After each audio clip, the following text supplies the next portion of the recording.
आगे है अगला नीतेश, कक्षा 10th। आजा बेटा, क्या सर है मेरा, अब ना नाम ही बताया जाओ। ये आजा, तो ये नाम लिखो दो। ऋषभ, कक्षा 11th।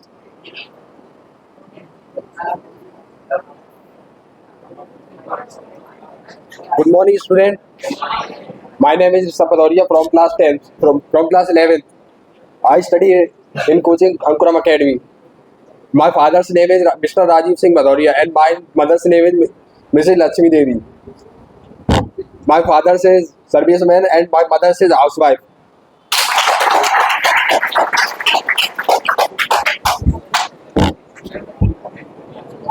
अंकित, कक्षा 10th। अरे Good morning, all of you. My name is Ankit Parar. My reading in class 10th. I want to tell about बारिश की बूंदें भले ही छोटी हो शांति से प्रेम से शुरू से बोल। Good morning, all of you. My name is Ankit Parar. My reading in class 10th. I want to tell about God. बारिश की बूंदें भले ही छोटी हो, लेकिन उनका लगातार बरसना बड़ी नदियों का वहन बन जाता है। जैसे हमारे छोटे छोटे प्रयास भी जिंदगी में परिवर्तन ला सकते हैं। Thank you.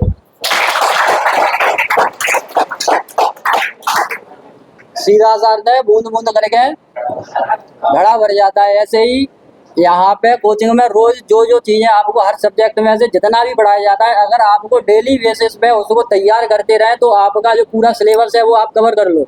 लेकिन आप करते क्या हो कि जो चीजें पढ़ाई जा रही पर डे बेस पे उनको इकट्ठा करते रहते हो, एक साथ जब जरूरत पड़ती है पता चली कि अब एग्जाम आएगा तो फिर कम साहब ये तो बड़ी दिक्कत है, ये तो ही ना रहो तैयार जी कहा करे, अब तो हाथ में फेंक रहे हैं कहूँ यहाँ व्यवस्था बन जाए मास्टर महा कछु भेज जाए कछु देख लो, तो फिर क्या हो हाथ में ही भटकते रहो। तो अगर हमारे दिन में जितने भी काम हमें मिलते हैं उनको दिन बाई दिन अगर निपटाते रहे तो हमारे पास किसी भी चीज़ का प्रेशर रहे ही नहीं, सारी चीज़ें कवर हो जाएं। लेकिन हम ऐसा करते नहीं हैं। तो ये आप अपने जीवन में इस चीज़ को जरूर अप्लाई करो।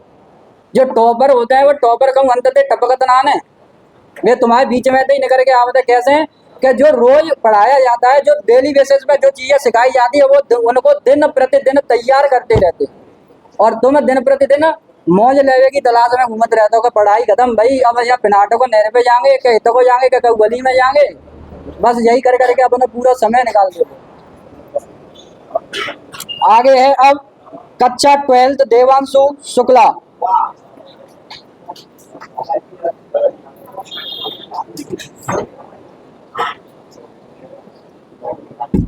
Good morning, everyone. Good morning. First of all, thank you that you give me opportunity to introduce myself. I am Devanshu Shukla. I am the student of class 12th in Ankuram Academy. I completed my 10th in Ankuram Academy. My father's name is Mr. Ravi Shukla. My mother's name is Mrs. Godi Devi. My father is farmer. My mother is housewife. Today I want to say something all of you. मंजिलें उन्हें सीढ़ियाँ उन्हें मुबारक हो जिन्हें छत तक जाना है, मेरी मंजिल तो आसमान है, मुझे रास्ता खुद बनाना है। मंजिल को बुलाकर जिया तो क्या जिया है, दम तो खून से लिख दे अपनी कामयाबी की दास्तान, और बोल इस किस्मत से अदम तो मिटा कर दिखा।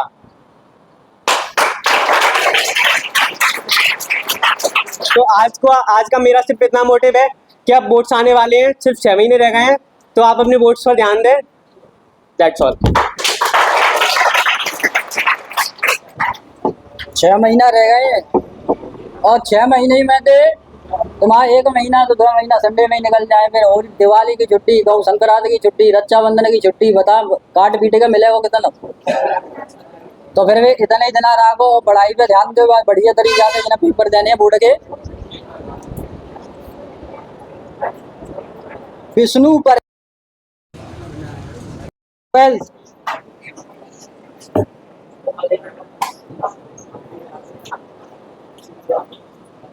Good morning, respected teachers and all my friends. My name is Vishnu Parar. I am a student of class 12 in Ankuram Academy. I live at Navas, and I have 4 lines to my teachers. A teacher like a candle who burn itself and give light to others. अध्यापक एक मोमबत्ती की तरह है जो खुद को जलाकर दूसरों को प्रकाश देता है. And I have a message for you that self confidence is a superpower. Once you start doing, miracles start happening. Believing in yourself is a secret of success. Thank you.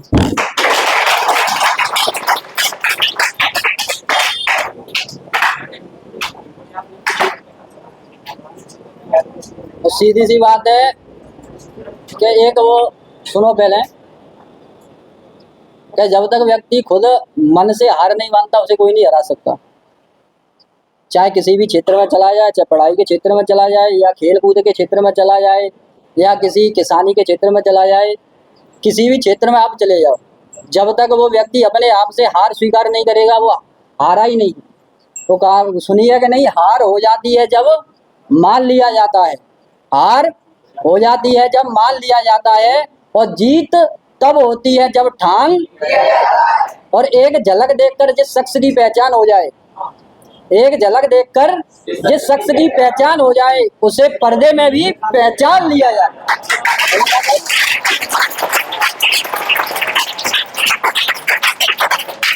तो अब आगे है टॉपिक देवांशु शुक्ला। आपका क्या topic है देवांशु?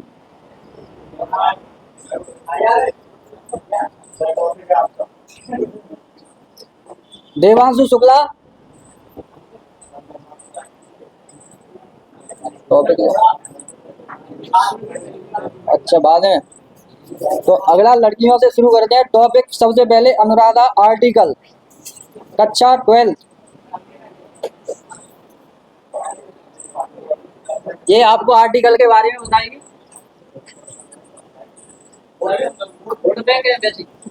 कैसे?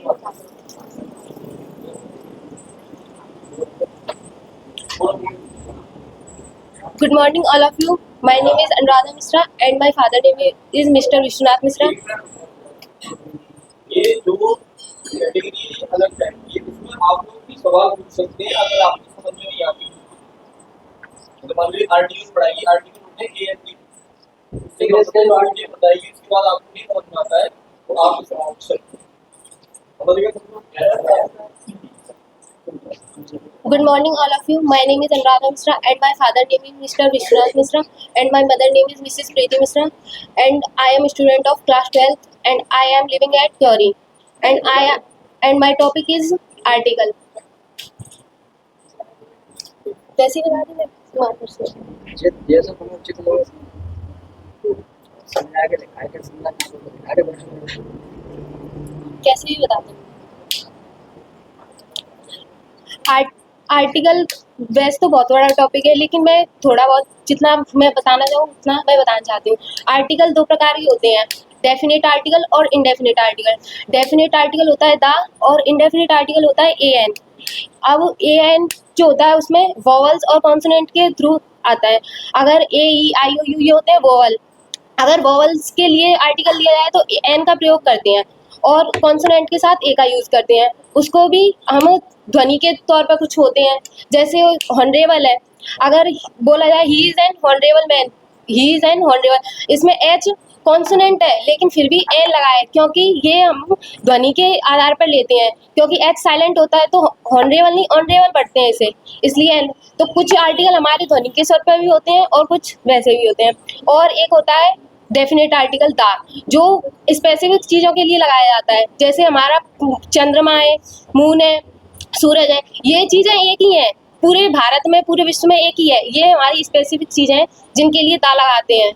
जैसे Himalaya is the big, ऐसे तो हिमालय एक स्पेसिफिक चीज़ है इसलिए दा का यूज़ करते हैं। और अगर आपको कुछ पूछना हो तो पूछ सकते हैं इसमें। आपका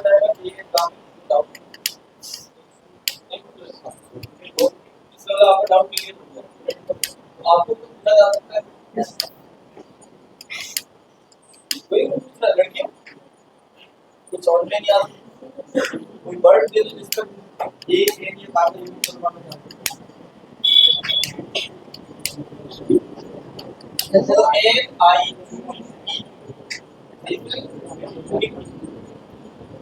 यूनिक यू एन आई इसका कितना लगेगा? ए एन का एन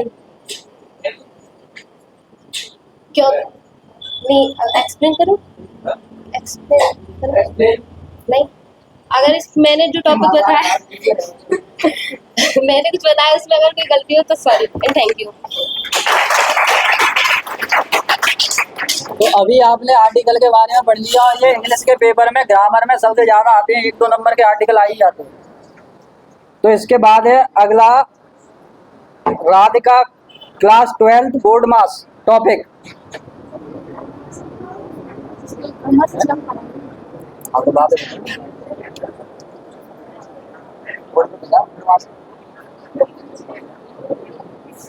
नंबर सिस्टम, बोर्ड मास की जगह टॉपिक इसका नंबर सिस्टम है, ये चेंज हो गया भाई।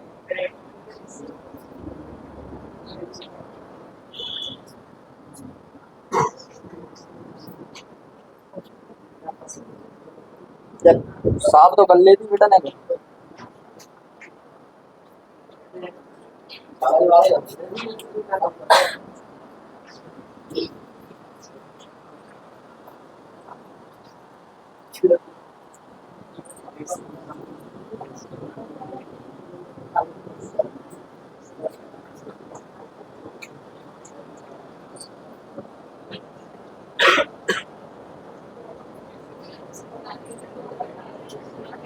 मैं आपको आज संख्या पद्धति पढ़ाऊंगी, वो भी देख सकते हैं।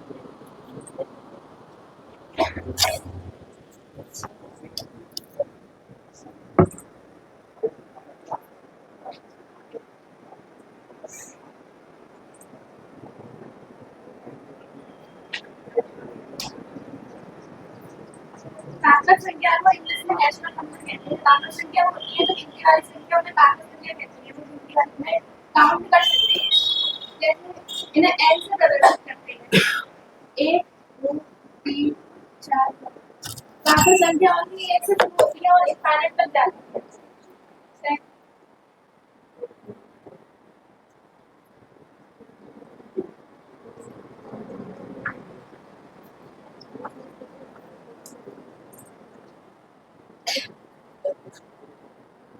पूर्ण संख्या को इंग्लिश में होल नंबर कहते हैं। अगर पूर्ण संख्या ताकत संख्या में यदि 0 और सम्मिलित कर दिया जाए तो पूर्ण संख्या प्राप्त होती है। अगर इसमें हम 0 लगा देंगे तो ये हमारी पूर्ण संख्या बन जाएगी।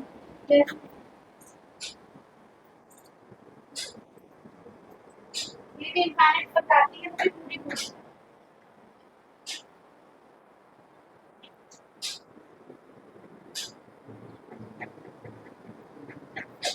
पूर्णांक संख्या को इंग्लिश में इंटीजर नंबर कहते हैं। इसलिए इसे आई या जेड से प्रदर्शित करते हैं। जैसे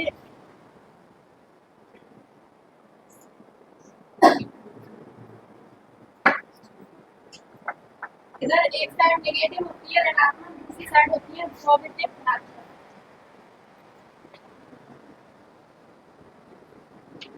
ये जो 0 है वो ना तो पॉजिटिव है ना ही नेगेटिव है, इसको हम उदासीन भी कहते हैं।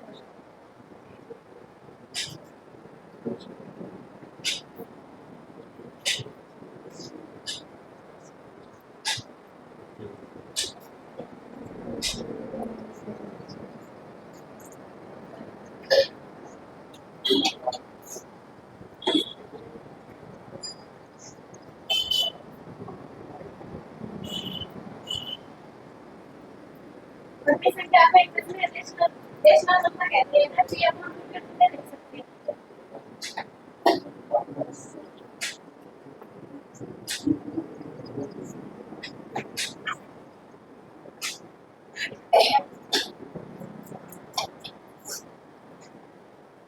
बड़ी संख्या को पी अपन के रूप में लिख सकते हैं। अगर q बराबर 0 नहीं होना चाहिए। अगर q बराबर 0 हो गया तो ये फिर अपने वापस हो जाएगा। ये में लिख पाएंगे अगर नीचे 0 होगा। 0 एक परमेय संख्या है।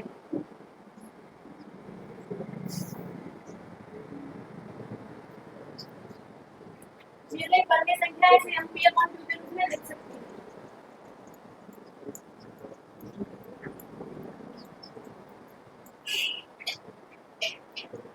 परमेय संख्या में इंग्लिश में इरेशनल नंबर कहते हैं। जिन्हें p अपॉन q के रूप में लिख सकते हैं उन्हें परमेय संख्या कहते हैं। जैसे इसमें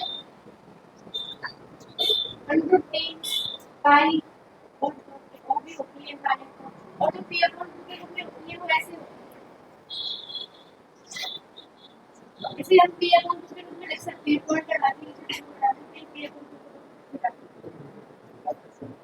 पर पाई एक अपर में संख्या है, पर जो पाई का जो आप वैल्यू लेते हो क्वेश्चन सॉल्व करने में 22 मिनट के साथ वो परमेय होता है। तो परमेय इसीलिए होता है क्योंकि वो p अपॉन q के रूप में लिखी है और पाई को नहीं निकाल सकता है क्योंकि पाई का मान अलग होता है और 22 मिनट के साथ होता है, बट जो आगे में जो वर्ड होते हैं तो इनको मैच होते हैं, इसलिए पाई का मान हम बाइसेट के साथ क्वेश्चन सॉल्व करने के लिए सकते हैं। उसकी वैल्यू नहीं होती, बस उसको हम मान लेते हैं कि क्वेश्चन में दिया जाता है कि पाई का मान बाइसेट के साथ है 3.8 का देता है।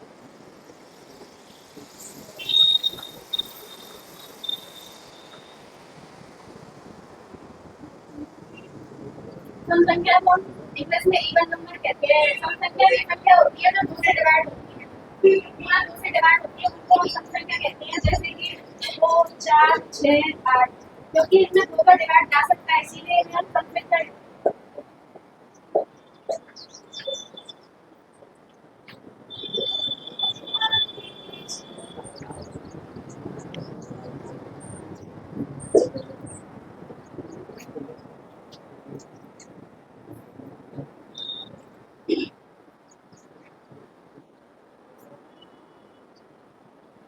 विषम संख्या वे संख्या होती है जिनमें 2 का डिवाइड नहीं जा सकता, और बहुत से लोग जैसे सोचते होंगे कि इसमें 2 का जाता है, 2 का जाता है तो उसमें 3 का नहीं जाना चाहिए।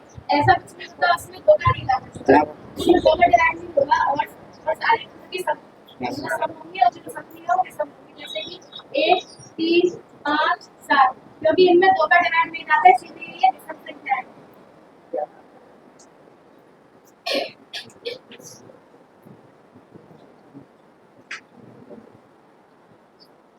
बस बेटा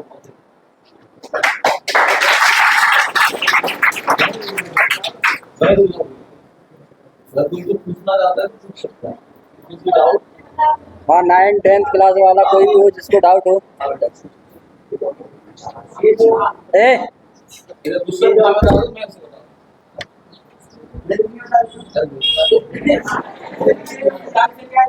इन्होंने बताया जो माइनस की संख्या और 0 और प्लस वाली संख्या इसमें पॉइंट वाली संख्या क्या तो क्या ये पूरा पॉइंट वाली संख्या प्लस होती है बेटा?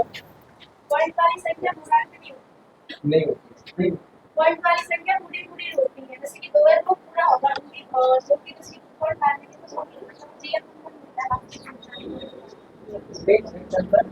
अब ये परमिट संख्या जैसे परमिट संख्या आपने बताई है कि किसी भी उसमें यदि कोई संख्या है वो पॉइंट का रुकी नहीं सकती, जल्दी आ गलती आ रही है, ये डिजिट सेम है ए मतलब तब अभी मतलब रुकी नहीं रहा है, मतलब 0 से 1 ऐसे ऐसे नहीं रहा, ये परमिट संख्या होगी क्योंकि इसको हम लिख सकते हैं। इसको थोड़ा